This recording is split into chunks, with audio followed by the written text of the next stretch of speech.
What's up, y'all, a little faith, and welcome to Season 2, Episode 15 of the Fagnostic Podcast. I'm your hostess, not your Moses, Matt Hayes, and if I'm still giving you episodes, it means that I'm still looking for peace in the unknown. That's right. I'm no longer looking for answers, I'm just looking to feel peace in not knowing. And today's guest helps me do just that. She's a new friend and a referral of our last fabulous guest, Christian. Maria Lopez is an energy healer, spiritual mentor, certified Reiki master, and trauma healing specialist. Her 3-month one-on-one trauma healing program, The Phoenix Rising, teaches people how to achieve post-traumatic growth and heal their trauma once and for all. You can follow her at Ascending Arts on Instagram for inspiration and healing in your feed. As y'all know, helping folks heal from religious trauma is one of the things I am most passionate about, and I'm so excited for you to hear this incredible conversation with Maria. You can literally feel her energy pour through the airwaves. She expanded my consciousness surrounding the divine, and I have full faith that she will blow your mind with her view on all things involving quantum matter. Welcome to the show, Maria.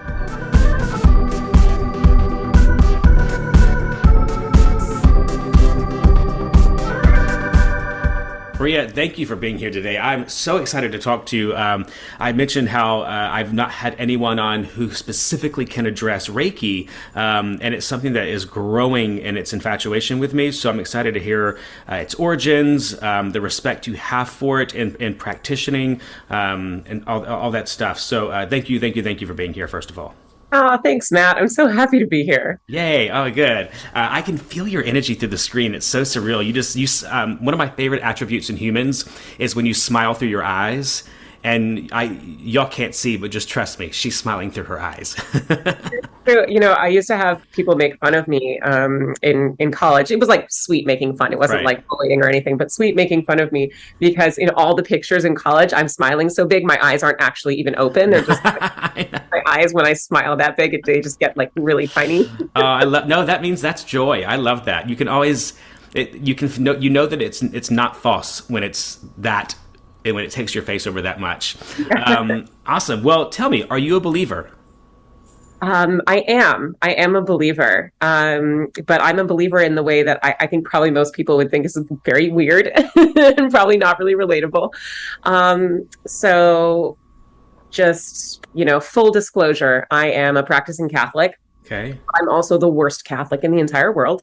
If they knew what I actually believe, they would absolutely burn me at the stake. But I think Catholics haven't been known for burning anyone at the stake. What are you talking about? Yeah, that was very much a Protestant weight. But yeah, so my belief is, it's a little out there, but I believe that you and me and this computer and my cat and the stars and oxygen and everything that is made up of quantum matter, which is everything in existence, is all one giant organism. So kind of like the Pando in Utah, which looks like a 100-acre, 50,000 tree aspen forest, is actually the largest organism on Earth. It's one tree that's united by this enormous root system, right? So the root system of existence is quantum matter. My belief is that root system, that quantum matter root system that connects all of us, is actually what most people would call God, right? Or whatever you want to call it. But to me, that means that all of us are, in essence, one God. And I believe that at one point or another, we were all one being, one consciousness, united.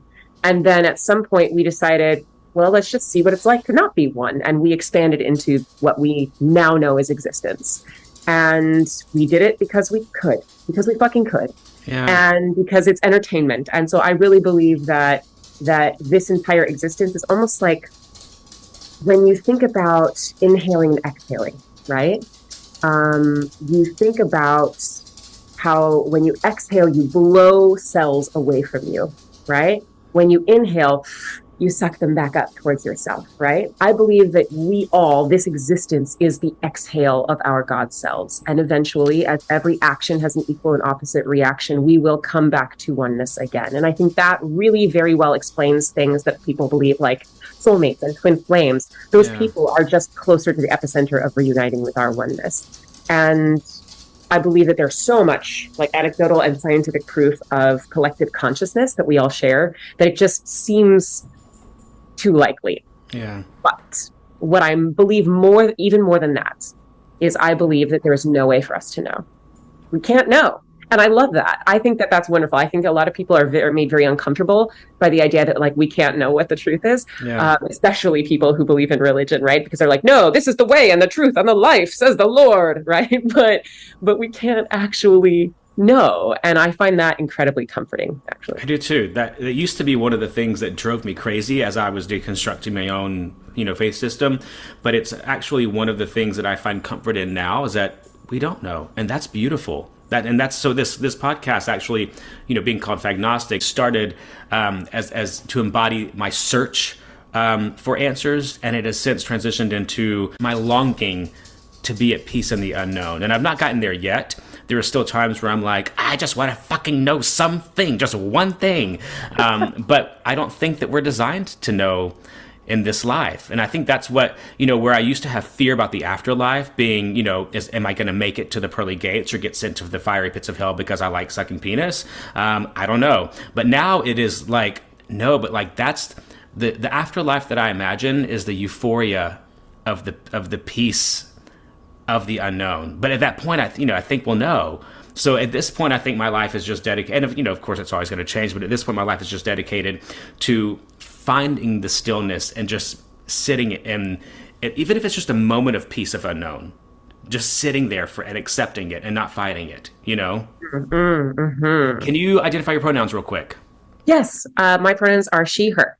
Awesome. And before I forget it, I want to hit on something that really resonated with what you just said about how anything that's made up of quantum matter, whether it's you, me, computer, my dog, your cat, the plants, the sun, the margarita I'm going to have later on tonight, that's, an essence of God. But in my attempt to reclaim bits about my religious upbringing, because I do think we can, in coming to peace with it, we have to kind of, what's the saying? That what we resist persists. And so I've tried to reclaim aspects of my religious upbringing that I can find peace with. And one of them is, there's a scripture about where two or more are gathered, there I am also, to describe the idea of a church. But to me, that was early philosophers not being able to articulate what you just did about quantum matter. When they were with somebody of like mind or of like spirit, they felt divinity. And so that connection between the two beings is where they found God.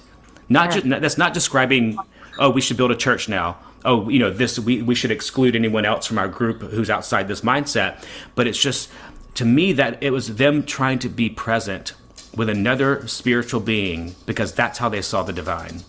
Yes, I absolutely agree. Is like, if you're God and I'm God, if everything is God, when we have a relationship with everything, this is something my parents taught me from a very, very young age. Both my parents, by the way, raised me to be agnostic. Yeah, they were also practicing Catholics? No, I converted to Catholicism. Why would you do that? It's a whole story, and we'll get there. I promise. I won't leave you hanging. But my parents were atheistic, bordering on agnostic, and so they kind of raised me to just believe, like, if you're a good person and you treat people well in this life, it doesn't really matter what happens because you'll be fine in the afterlife. Yeah. Like, whatever it is that is out there, you're going to be cool. Just don't be a dick. And that's great. I love that teaching. But this is what my parents taught me. They taught me to have a relationship with everything. And that means, like, if you have a car, for example, and you have a good relationship with your car will have a good relationship with you. If you treat it shitty and never get oil changes and run it into stuff all the time and never get gas in it, eventually it's going to die on you, probably earlier than it would. But if you treat it well and you give it oil and you give it gas and you wash it and you detail it and all those things, you drive it carefully with respect, then it will respect you for many, many years, right? And that's what they taught me. And so the idea is, I always see these really cool little kernels of wisdom that my parents gave me as a child that have really informed my practice as a spiritual healer, and my mindfulness practice and like my healing journey is so interesting because they caused all my trauma, and yet in healing all my trauma, I'm seeing all the kernels of wisdom that they've offered me as well. But it's really interesting because if we can have a relationship with everything in this earth, in this existence, then we have a relationship with divine union, right? Like you said, if where two or more are gathered, I am here. Where you are in relationship, deep, respectful, and loving relationship with everything as its own God self, you are having your God self mirrored back to you, and therefore you are in communion with God. Yeah. Yes. Another verse that comes to mind, and it's funny because I love how often I quote scripture now, like, as opposed to how I used it as a weapon before. But, you kind of said it a second ago. I think it's John 14:6. I am the way, the truth, the light. Nobody comes into the Father except through me. And, to me, Christ represented that union. I mean, even if you look at it from an evangelical perspective of the Trinity, like, there was a union of three essences there, right? But I wonder if because that verse is so misconstrued to be exclusive and to other people and to marginalize other religions and faith systems. But I wonder if when Christ said it, I am the way, and I'm sure there's etymology with the basis of the languages and stuff, but I, representing that uniting together, this is the only way to get through this world. And I just wonder if people were they were humans listening to this spiritual being, they couldn't understand everything that was being said. There's no way. That's why there's different versions of the gospel, at least 4 times that we know of, But it's just interesting, the older that I get and the more, I'm not going to say the more evolved that I get, because I don't think that I'm evolving, but the more that I'm trying to evolve, the more that I'm like looking at these things that were used against me. Now it's like, oh no, that's actually a welcome. That's a welcome to divinity based on your own cultural upbringing. Yes. Oh my God, I so agree. I maintain this theory that if we are indeed all God, right? Mm-hmm. If all of us is a God self, then all of us has infinite universal capacity and power to create whatever we want in this universe. We have the power of Genesis within us. Yeah. And if that's the case, then, and this is why the Catholics would burn me at the stake, is because I believe that Jesus, yeah, absolutely the Son of God, because all of us are God. Yes. Right. So, but the resurrection itself was just him being so enlightened and so ascended as a master that he understood the power that he had over his universal surroundings, over the ego mind and the id, to be able to say, oh, no, I really am God. Yep. So death means nothing, right? Yep. That's what I think happened there with the resurrection. It's not necessarily that like he was the only one who could do it. And when he said, I am the way, I wonder if what he didn't mean is, hey, everybody, look, do you understand me? I am the way.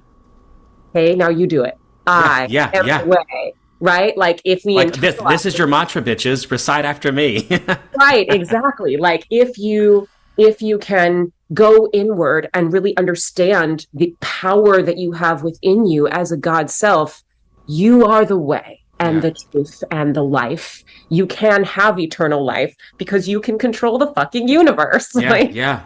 Can you imagine what Jesus would be like saying on CNN right now if he were still around? Like, God damn it, people! Like, that's not what I meant.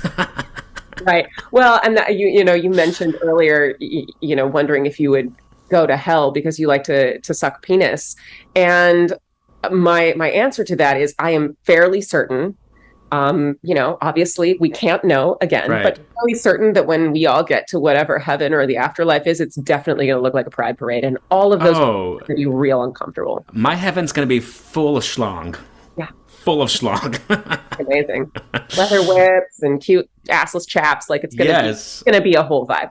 We're going to skip your conversion to Catholicism because there's a segue here about you just describing Christ's moment of resurrection, and you have a road to Damascus moment as well, involving it's like the opening on your website, I believe, about a moment where you felt this energetic happenstance just overtake your body, and you have tattoos on your palms, which I'm wondering if that's a correlation to your experience. Yes, yeah, it is. It's so interesting because the one on my left hand was when I was still very devoutly Catholic in a way that was like 100% believer. And I had this tattooed on my left hand so that way it would create a monstrance, a decoration for the throne that I make for Christ when I receive him in the Eucharist. Because for those of you who can't see me on the video, you cross your left hand over your right and you place your hands out, and then the Eucharistic minister places the body of Christ into your hand. And that is called the throne for Christ. Your hands are called the throne for Christ, and then you consume the Eucharist. So I originally got this tattoo on my palm, and it looks like a big sunburst kind of thing, with energy on the left palm to adorn the throne for Christ. 2 weeks later, I received Reiki. 2 weeks later. I was with my meditation instructor because I was already on a meditative spiritual path. Sure. And I was with my meditation instructor in the desert, and we were doing a 6 hour long MDMA ceremony to meditate, to sit and meditate while communing with the medicine of MDMA, because MDMA is an empathogen. Mm-hmm. And he had noticed in his tutelage of me in my meditation practice that I'm an empath, but I had deeply closed my heart. I had walled it off so much because of like a bajillion reasons that go all the way back to my childhood, lots and lots of trauma. And so he was like, well, if we want to break through these empathic barriers to help you really re-access your emotional intelligence, this might be a great way. So we'll take the MDMA and we'll sit and meditate for 6 hours and let's see what comes up for you and what you can purge. And I was like, great. So we did it. And in this process, my hands started tingling as we were meditating. And I looked down and I could see that they were glowing, almost like when you see an aura, mm-hmm. right? But the aura went away really quickly, but the tingling didn't stop for 3 months. And every time I would touch someone who was in pain, their pain would go away. And it was just, I thought maybe I was losing my mind, or I had been in a car accident a couple weeks before. So I was like, oh, I just have nerve damage. Like there's something wrong. You know, I went to doctors, I went to chiropractors and acupuncturists and all this stuff, but the tingling never stopped. And I had been getting Reiki from a Reiki master for a few months, and it didn't even occur to me that it might be Reiki. And I talked to her and I was like, this weird thing's been going on. I don't know, it's a nerve thing or something. Can you come and give me some Reiki? She's like, it sounds like you have Reiki. She's like, it sounds like you just universally attuned yourself to Reiki. And I was like, oh. She was like, maybe you should take a class. So I said, okay. So I took the level 1 Reiki class, and sure enough, I found out that that's exactly what it was, that I had universally attuned myself to Reiki by accident. And the rest is history. You know, I went and got my level 2 and master level, and I fell so in love with the healing process. And it really opened me up to not only the healing process of myself, but of others. It really opened up my mind and my spirit to being able to accept infinite numbers of truths at once, which is when I turned into a really bad Catholic. but I do believe that converting to Catholicism needed to happen, because I needed to be able to be willing to believe in something as unfucking believable as the transubstantiation of the body and blood of Jesus Christ in order to have enough faith to understand what was happening in my hands. Okay, let's just break there for a second, because that's heavy shit to understand and absorb. Is that religion was almost an accelerant for your evolvement spiritually, and not a landing pad. It was somewhere that led you. It allowed you to have a little bit more capacity than you had before, so that you could have this crazy expansive capacity to believe something even beyond otherworldly. Yeah. That's really interesting. And I always say every episode there's something that somebody offers that just opens that much more in my spirit. And that, I mean, I don't know. I mean, I'm going to forget everything you say after this now, because that was the bit for me that was just like, oh my God, like maybe Christianity, my ability to believe in the Christ, in the literal resurrection, is what's allowing me to believe what I'm on the path to believing now. Oh, absolutely. I think that, you know, in my work with trauma survivors, which is what I use Reiki for, I niche down and I really focus on helping trauma survivors heal the trauma that's stored in their autonomic nervous system using Reiki. And there are a million scientific studies, and we can talk about how all of that affects trauma in a minute if you like. But one of the things I found is that in order to help them achieve what scientists call post-traumatic growth, you got to have 3 things. And one of those things is you have to have a spiritual or faith practice. Like 98% of people who achieve post-traumatic growth, which by the way is only about 10% of the traumatized population, so it's really rare to get it, really rare to achieve it, is spiritual and faith practice, some sort of spiritual life. And so what I've found is that the ability to believe that we are bigger than our trauma and our problems, the ability to believe that we are part of a greater purpose, the ability to believe and have faith that there is something wider out there, is so key to healing ourselves. And so that's why, as a spiritual mentor and a trauma healer, I don't care what religion you practice. Truly, I can work with anybody from any religion, because I truly believe that a religion is a stepping stone to your greatest healing.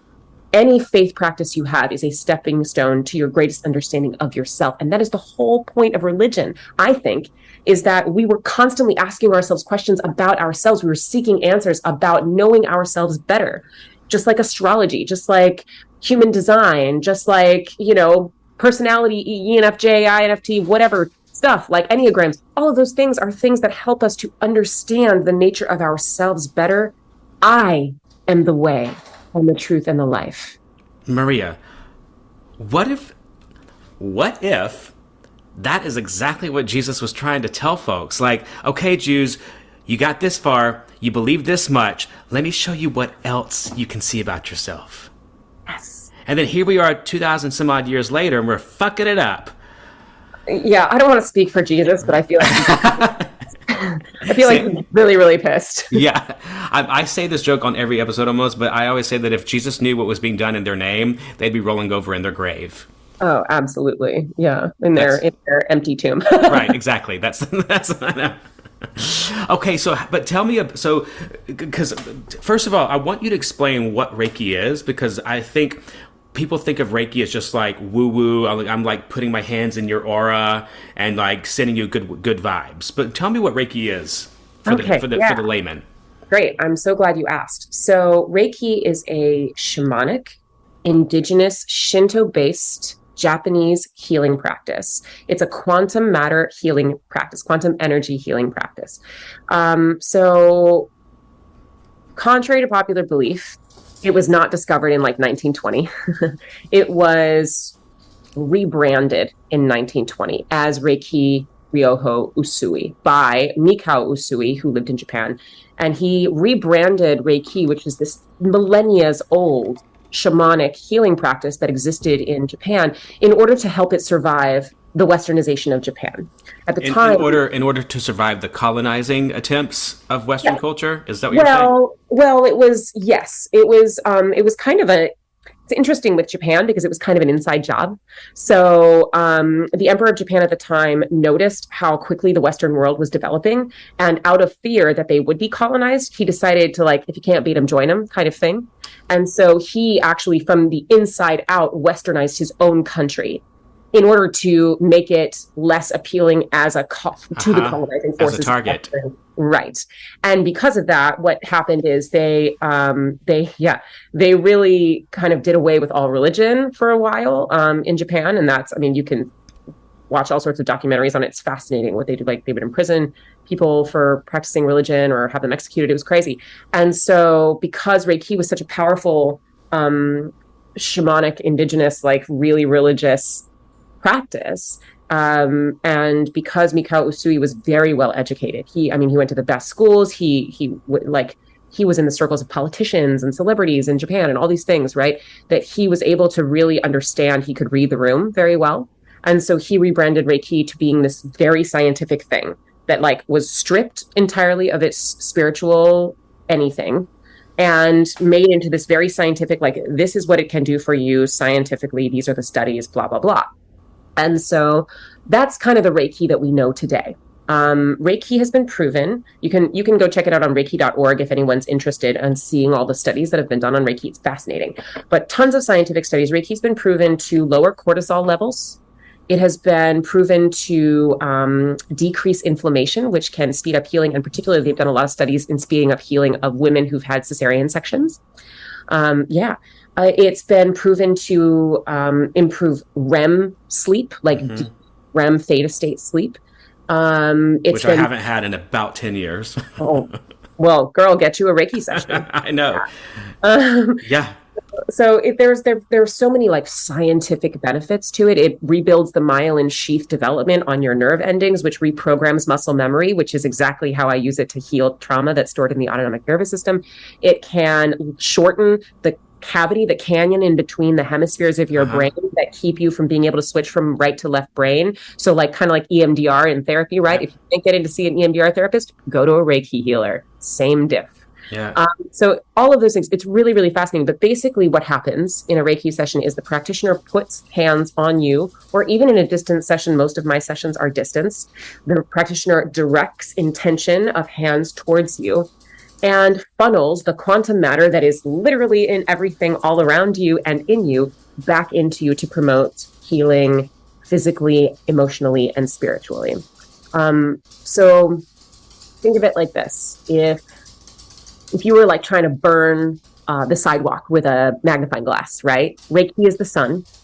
I'm the magnifying glass, and you're the sidewalk. I'm not giving you my energy. It doesn't exhaust me. It doesn't hurt me. In You're fact, I feel funneling great. it. I'm funneling it exactly. I'm like a meat straw through which the Reiki flows just right at you. And so I receive Reiki when I give you Reiki. It's amazing.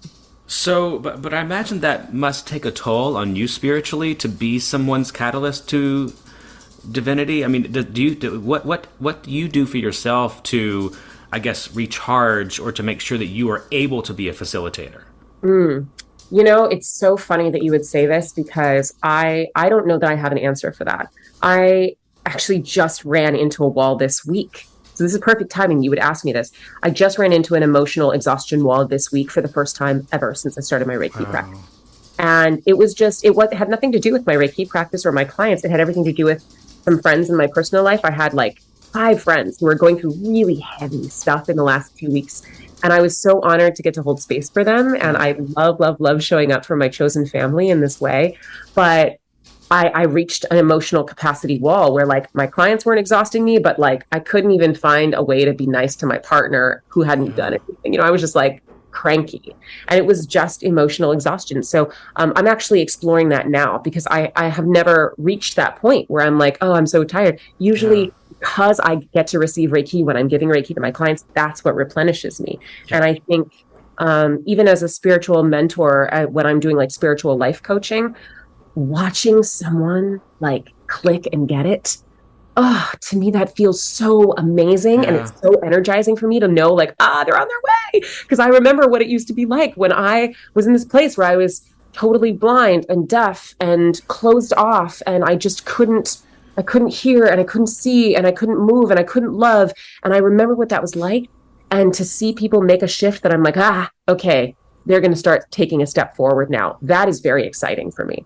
So, what do I do for myself? I don't have an answer for that yet, but I'll get back to you. I see a piano behind you. Yes. That Yes. that's something. Creating music. Yeah. So before the pandemic, I was an opera singer and a full time opera singer. And What part? I was a mezzo soprano, so lower Yeah. voice. And I sang all over the world. I've been in some really cool places. Right before the pandemic, I made my Kennedy Center debut. Like I was killing it. And then the pandemic hit, and it was so funny because about 2 months before the pandemic hit is when I received Reiki, and I was like really debating. So I was like starting to get a little burned out with the toxicity of the industry, not the singing part, not the making art part, I certainly know. not the making money part, but it was the toxicity of the I know. industry. And I was like really debating, like, oh, should I quit? Like, I love Reiki healing. I love helping other people. Like, this is what lights me up right now. Like, maybe I should quit, but I've spent 20 years of my life dedicating everything to an opera career. So what do I do? And then the pandemic hit and the entire opera industry shut down. I lost like $30,000 in canceled contracts overnight. Like, it was a mess. All my church gigs like blew up in smoke, everything, all of my stability gone. And I was like, okay, universe, I hear you. I guess I'm going to do this Reiki thing. And so I started my life practice. I don't really call it my business. I call it my life practice because I really do believe that everything in my life has been leading up to this.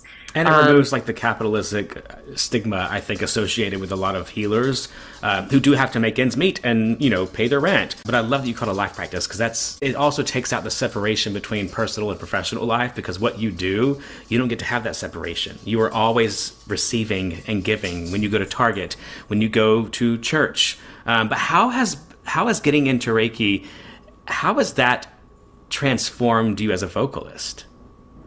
Oh my gosh, it's such a good question. I really thought about quitting singing altogether. Because opera is all technique. Oh, yeah. Technique, technique, technique. Oh my gosh, yes. And Reiki is feel, feel, feel. It really is. Yeah, opera is very much in the head, and it's a lot about muscle memory too. But we're so in our mind about creating that muscle memory, and like when we're in the practice room, it's like very, strict Yeah. and all of those things. I studied musical theater is my degree, but Oh, cool. but we were not allowed to study current. We could only study classical literature and studio. So I was all of our teachers were of some kind of operatic background. So I fought that for years, and we'll get to it in a second, but that's part of my trauma is my training as a vocalist. Oh, absolutely. That's part of my trauma too, is a training, Uh-huh. is my training as a vocalist. Absolutely. Oh my gosh, there's so much to unpack there. I Um, know. but yeah, so the way that Reiki has changed my singing, it's totally transformed it in so many ways. First of all, I decided that I did not have to quit singing. I had a friend, my friend Jonathan, who actually helped me build my website, who you would love to talk to, by the way. Okay. Yeah, I'll Was introduce it? Okay, please do. yeah. But so he told me, my friend Jonathan told me, Maria, you can have both. I don't know why you think you can't.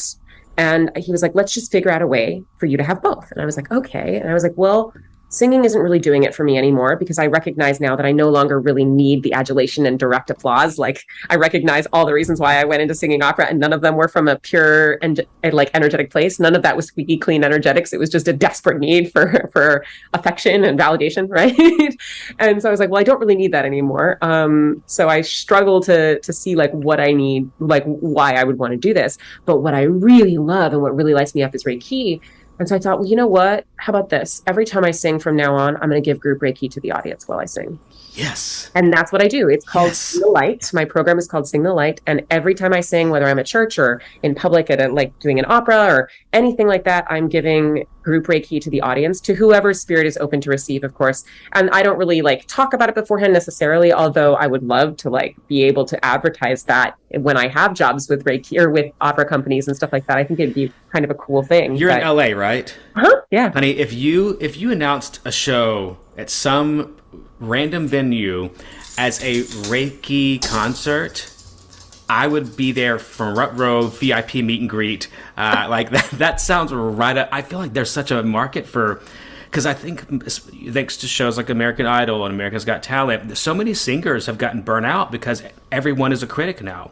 I mean that's why part of my trauma is about just judgment of technique, judgment of sound, judgment of feeling. And I often look back at my time. I spent years fearing vocal nodules, and I now look at vocal nodules almost as a gift because it's your body being like, there's a block to your feelings. Because I do believe that feelings overcome technique in a way that technique cannot even touch. Mm-mm. I love that. It's so funny that you would say that because that is the other way that I have really seen my music be impacted by my Reiki practice. And that is that I love it again. And I realized, Yeah. I think I realized at some point that I might never have loved it. I might have just been really good at it. Yep. Yep. And Yes. and so I just kept doing it because people Yep. kept hiring me to do it. Mm-hmm. And then, and then I was surviving as I was singing full time when the pandemic hit. So I was like making all of my money singing, which is A for a gift. thing unheard of, especially if you're living in LA, right? It's Yeah, such yeah. a blessing. But I was saying yes to every gig that came my way because you got to pay rent, right? And so I was doing a lot of things that were underpaid, where I was undervalued, where the music was shit, like just things where I was totally uninspired. But it's like, it's a gig, I got to do it. We're burning the midnight oil, like just get it done, right? And now, because of my life practice, I have amazing clients who light me the fuck up all day long, every day. I have these amazing programs that provide me with just enough financial stability to be able to really choose whatever projects I want in opera. So when I'm singing, I really only choose the ones where I'm like, they're paying me obscene amounts of money. Yep. I really want to work with these people, or I really want to do this art. Or all three. Great, amazing. But like I get to choose now. And I never before had that kind of freedom. And so now, and the great thing is not only that, but when I was singing before, I was just like you. I was so concerned about technique because you have to be perfect. Because when you're singing music that has been written, 600 years ago, and the performance practice is very specific, and everyone sings it the exact same way that it's been sung for 600 years, and you want to sound exactly like the person before you, who sounds like the person before them, right? Then you lose all artistry. I was going to say that's not art, Right. It's not art. It's just regurgitation. It's parroting, right? which is fine, but That's fine. But I was so scared to not be the parrot. I was so scared to add any bit of my own artistry in, because what if I don't get rehired, and then I'll starve to death, and then I'll be homeless, and all these things, right? Opera singers, we may or may not be slightly dramatic. it's the ballerinas of the vocal world. Yeah. Oh, yeah, absolutely. So I now I can be so artistic and free with my voice because I'm like, I'm here to express me. They're hiring me because they want me to express me. And if they don't hire me again, that's okay. If I Yeah. never get hired for another opera again, that's okay because that's not my life practice. Yeah. Reiki is my life practice. That Yes. that's where my heart is. So yeah. I love that. I spent years as a cruise ship singer before I came to LA, and it was Army. the best chapter of life. I mean, it's just incredible. Like, I mean, the perks, the money, the sex, like the country is like everything, right? But there was not a show that I did where I did not come off stage. Well, that was flat. Well, they didn't clap as loud as last show did. And like so, and that informed every future performance. And so during COVID, I my parents got me a piano, and so I have my piano, and I have right now I live in Hollywood behind the bowl, and I have this corner window that just overlooks the whole fucking city. And so I play, and I'm watching this concept of Hollywood that I've been pursuing for years for my whole life, and now so I actually say no to every gig I so I used to like do cabarets and like sets and stuff like that. I don't do anything anymore because I cannot. I've not found a way to do artistry there yet. But in this safety of my home with this view and my piano and my dog, I can create. And I'll record sometimes. Sometimes I won't. But that is where I'm a musician now. Not on a stage, not on a mic, not for an audience, just for me and this zeitgeist. Oh, I love that. That's But I beautiful. hope to get to a place like what you were saying. I hope I can get back to a place of feeling like I can step on stage and create instead of perform. I hope. Totally. Yep. Yep. That's the dream for all of us, right? And I think so few of us get to realize it. And I feel incredibly lucky to get to do it. And I feel incredibly lucky that despite my complete 180 in my life choices and my branding and blah blah blah blah blah, right? That opera companies are still calling and Yeah. that they're still hiring me. Like, thank God. They're not like, oh no, she doesn't do that anymore. Don't bother calling her. They're like, oh no, like let's check in with her and see if But she's they doing. must know that for you to be so technically accurate, to add this element of feeling and artistry must just unquantifiably so enhance the performance. Yeah, I would hope so. Yeah, I would think so. I fortunately, or I guess unfortunately, there haven't been many performances since the pandemic for me Yeah. to get to try this out really. But it has been really exciting when I've been able to do it. So that's been Yeah. really cool. I'm gonna be in Pittsburgh in October singing Oh, an dope. opera there about the Dreamer Act, about DACA. It's Oh my called I God. Am a Dreamer. Yeah, it's called I Am a Dreamer Who No Longer Dreams, and I'm playing the lead role. Her name is Rosa, and I'll be really excited to sing this new opera and really offer that Reiki to people, especially immigrants in the audience who are really relating to this struggle and to this journey. So Are there going to be ticket links for that soon? probably yes. I think they're announcing their season Okay, because this I'll week. put it on my website, thefagnostic.com. It's I don't know if I told you, but I've branded it into an online resource center for LGBTQ people overcoming religious trauma, and so it's a place where you can find doctors, lawyers, preachers, events, volunteer opportunities, merchandise, like anything that's inspirational for somebody overcoming, trauma. But it's broken down by market. So you click on your state, and then you have like, oh, here's where you can go for safety. But I want to put that on there because that just sounds fascinating. Yeah, I would love that. I would absolutely love that. And then Yeah. also, if you feel like letting your listeners know as well, I offer, particularly to BIPOC, I offer free healing every Tuesday. So every Tuesday you can book with me for free sessions if you are BIPOC. What? Oh Yeah, my God, I'm for sure advertising that because that's huge. it's just part of my it's called my oppression healing program. So you can go to the link in my bio or on my website and just like search oppression healing and you'll find it. Yeah. But yeah, it's my way of decolonizing, part of my way, not the only way, but part of my way of decolonizing my Reiki practice. Because of the way that Reiki, we kind of got into it a little bit, but the way that Reiki has been whitewashed and colonized and westernized over the years, we now find ourselves in a position where majority of Reiki practitioners are white. Majority of people who can afford Reiki at the prices it's being offered are white.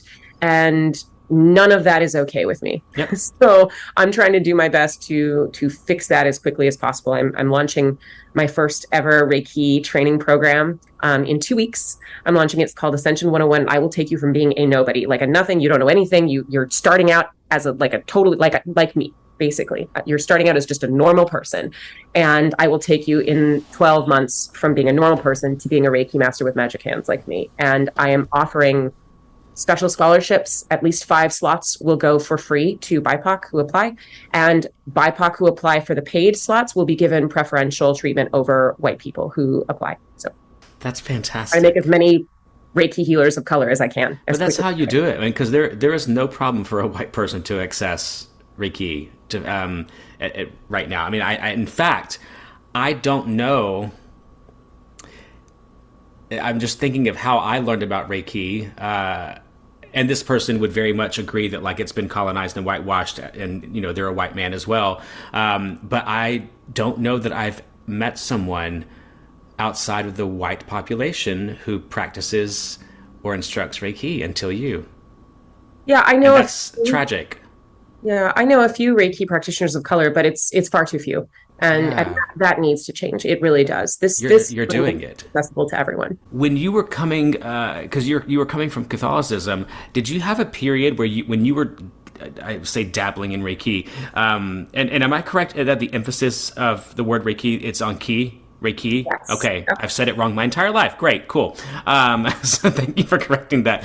But what was it like trying to marry Catholicism and Reiki? Did you have a period where you're like, I don't know if these two can go together? Or did you just know from the beginning, like, oh no, this is actually going to enhance both aspects of my life? Okay, so this is really, oh man, you asked the best questions. So when I started with Reiki, I was taught in my very westernized, colonized class that Reiki goes really well with any religion, and it can be, it can be spiritual or it doesn't have to be, right? That was part of the way that Mikao Usui intentionally westernized Reiki to help survive, right? Every single indigenous culture on this planet has at one point or another had some sort of quantum energetic healing practice, and so many have been lost to colonization that we don't even have the names for those anymore. We're very lucky that Mikao Usui did what he did to Reiki to make sure we can at least have access to that one today. Do you have a theory behind why that is? Of why these spiritual practices were squashed? Was it the power of one man? Was it I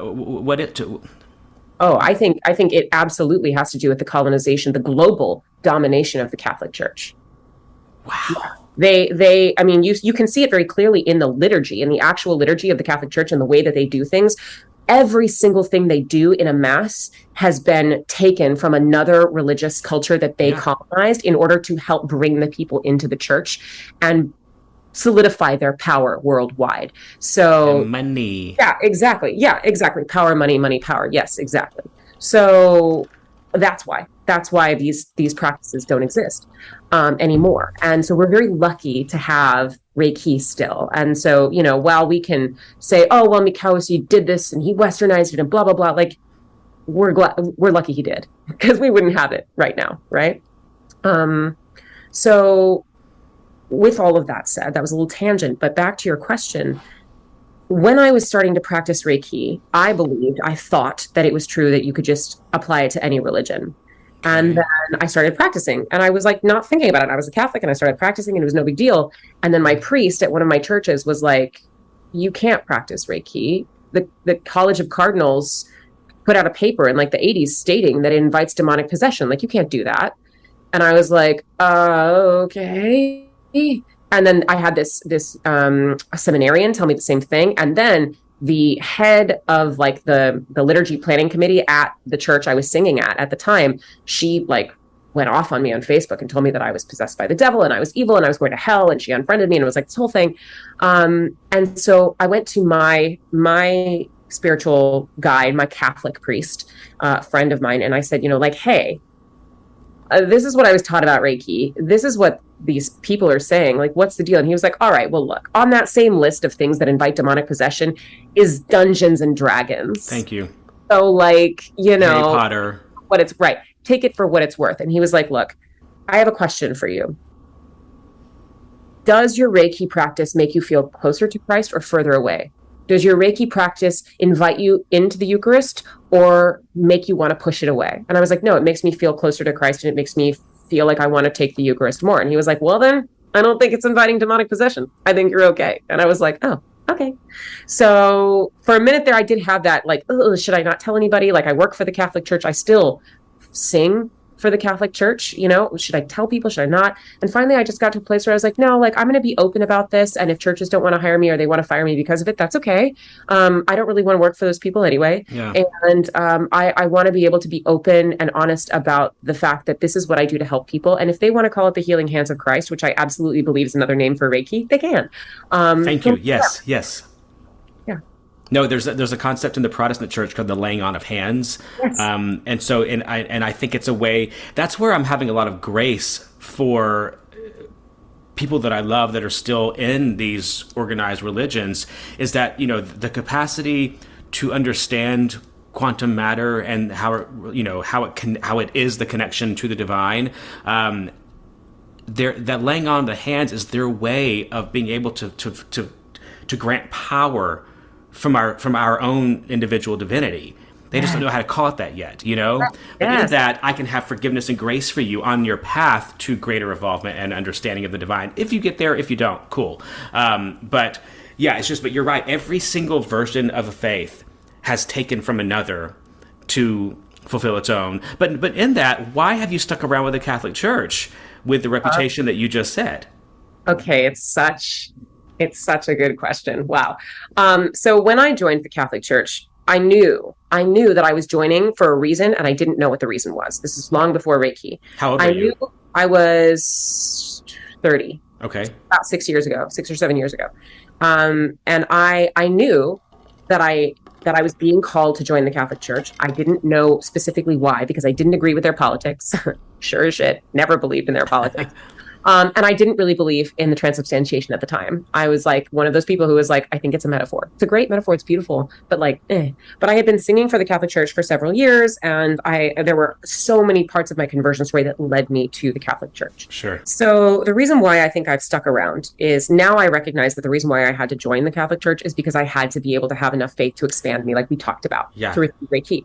But the reason why I stuck with the Catholic Church is because as I decolonized my own mind, and as I decolonized my spiritual practices, and as I decolonized my Reiki practice, I recognized that the only place that I can get the spiritual practices of my people that have been colonized is in the Catholic Church. That's so interesting. I feel deeply at home with the liturgy. I love the liturgy so much. It does something to my spirit that makes me feel very grounded and very at home and very safe. And I recognize that that is the blood of my ancestors. I recognize that that is an epigenetic passing down of my spiritual practices from the Celtic side of my family, from the Druid side of my family, from the Aztec side of my family, like all of those parts of me that have been completely, I mean, those religions are barely being practiced now. And even so, they're not the same as they used to be before the Catholic Church came and completely colonized and decimated them. But the Catholic Church did save some of the most beautiful parts of our ceremonies to put into their liturgy. And so when I'm there, I feel closer to my ancestors, and that's why I stay. Wow. It's also kind of an inside job. Like your involvement is infiltrating the non-involvement in a way that people are probably responding to you just by your essence, and thus they are expanding their own belief systems. We hope. Yeah. We do hope. Do you have hope for humanity? Yes. I have so much hope for humanity. I've made it my mission in this life, at least in this incarnation. I've made it my mission to create a ripple effect. That's what I call it, is the ripple effect. I want to heal someone and then watch them heal their whole family and all the people that love them. And not in a direct way where they're like, oh, let me teach you all the things I learned, but in the way that like you noticed in your life when you started to heal yourself. And all of your listeners, I'm sure you can remember in your lives when you began to heal yourselves, that your friends started to react differently. Your family started to heal. There were fewer moments of tension and anger and sadness and fighting and trauma and toxicity. And all of that, it ripples outward and it inspires people to ask themselves questions about themselves, to seek out their own healing. Yeah. A ripple effect is so powerful. And that's really why I like to work one-on-one with clients, because if we can really nail in that healing, then it begins to affect their whole family. I've watched it happen. And their entire lineage, not even the ones that are living, but like that ancestral healing. Oh, yeah. My therapist once said to me, when you heal yourself, you heal your ancestors. And I did not know what the fuck she was talking about. I was like, what do you mean they're dead? Yep. But now I realize because I just went through this insane last fall, insane ancestral karmic clearing ceremony for myself, where I cleared 1,000 years of karmic debt on both sides of my family. And Jesus. had I not started my healing journey, I wouldn't have been able to do that. I didn't even Hmm. want to have kids before last fall. I was like, I'm never going to be a mom. No, like, no, nobody needs that shit. And now I'm like, oh, I cannot wait to have children now who don't have to have millennia of karmic ancestral debt on their shoulders. They don't have to worry about my projections. Great. Yes, no, but at least like the buck has stopped with you. That's so.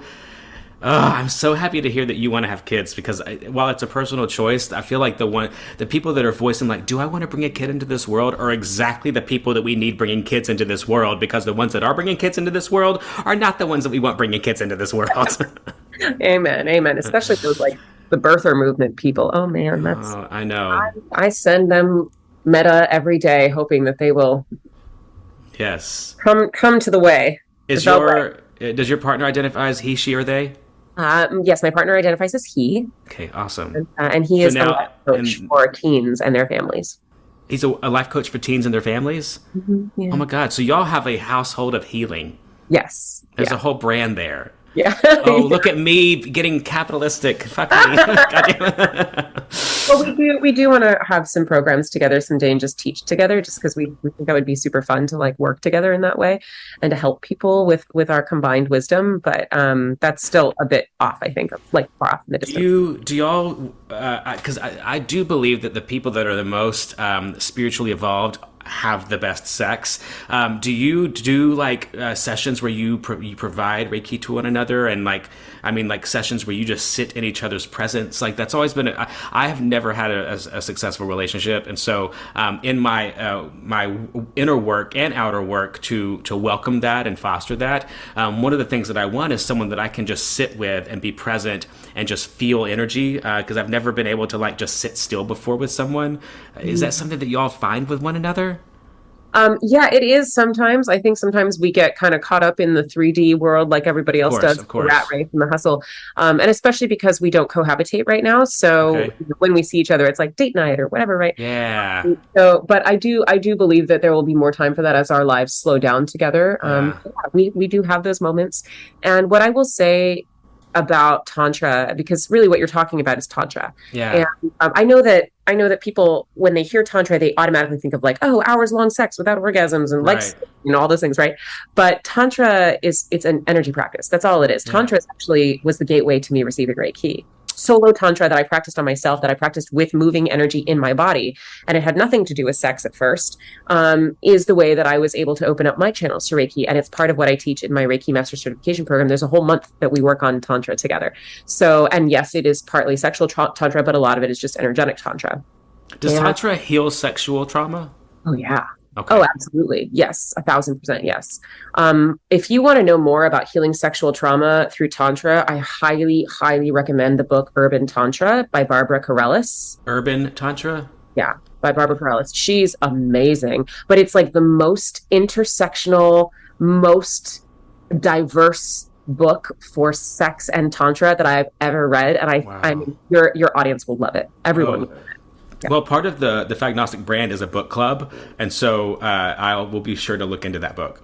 Yeah, you totally should. You're gonna love it. It's so great because there are chapters for like, tantra for people with pussies, tantra for people with penises, tantra Hmm. for asexual people, tantra for trans people. Like it's amazing. It's Oh, amazing. I'm so excited! I'm a big reader, so that will be ordered today. Yeah, it's really good. What would you say to the divine if they were standing before you in the flesh? Well, they are in this computer. Okay, way to throw me. I would say, good job, us. High five. Yes. Yeah, I I love. say that a lot. Like when I look around at the ways in which we have expressed ourselves in creation, and the ways in which we have really expanded ourselves to show both unbearable beauty and horrifying grotesqueness at the same time. It is breathtaking. It is stunning, and I'm so proud of us. Yes. we're going to end it there. That's the perfect place to be. I'm so proud of us. Maria, thank you for blowing my mind today. This has been so fascinating. You have allowed me to, you have opened up things in my spirit that I have questioned, and I mean, you have led to evolvement in this past hour that I did not have as of 10:30 this morning. So thank you. I really appreciate it. You're a magical being. I'm so thankful that Christian told me I had to reach out to you. I hope this is not the end of our conversation. I hope that we get to hang out sometime. I cannot wait to point people towards you, myself included. So anything else you want to say? How can we book you? That's the most important thing that I want to get off right now too. So to book with me, you can go to my website, which is ascendingarts.exchange, EXCHANGE, not .com, not .org, not whatever, .exchange, because it's an energy exchange. Get it? And then you can also visit my Instagram. I'm really great on Instagram, not so great on Facebook, but I'm there occasionally. But Instagram, and that is at Ascending Arts. And I've got the link in bio with all the things. So if you want to do my oppression healing program for free and do free Tuesday healings, that's there. If you want to pay for a Reiki session, that's there. If you want to join my one-on-one trauma healing program, that's there. And in 2 weeks, if you want to learn to become a Reiki master, that will be there too. Incredible. Thank you again. I cannot wait to see you again and share with what else I have grown because of this conversation. I just want to close by thanking you, Matt, so much for this really stimulating conversation. It was so fun. And I want to just leave your listeners with one thing. If you take nothing else from your interactions with me ever, any of you, I want it to be this. You absolutely 100% can heal your trauma for good. It doesn't just live inside of you forever. You don't have to just cope with it. You can heal it for good because you have the power of God inside of you, and you can literally do whatever the fuck you want. Amen and amen. Yes. Maria, thank you. I will see you next time, okay? All right. Thanks so much, Matt. And all the people said, Amen. Y'all, thanks for listening to another episode of the Fagnostic Podcast, hosted by me, Matt Hayes. Now, I want you to go check out our brand new site, fagnostic.com, and see what we're doing with the brand. I'm developing an online resource center for LGBTQ people looking to overcome or contribute to overcoming religious trauma. The podcast is now part of the greater Fagnostic network of resources, the book club, the playlist, the blog, the merch, the news articles, the artists, and so much more. So, if you know any queer or queer-friendly doctors, lawyers, specialists, preachers, volunteer opportunities, mentors, or anyone else that might be of service to a queer person escaping religion, send them my way. You can reach me at info@fagnostic.com. Now, please go subscribe, review, and share this podcast. And in the meantime, y'all have a blessed day, and peace be with all y'all.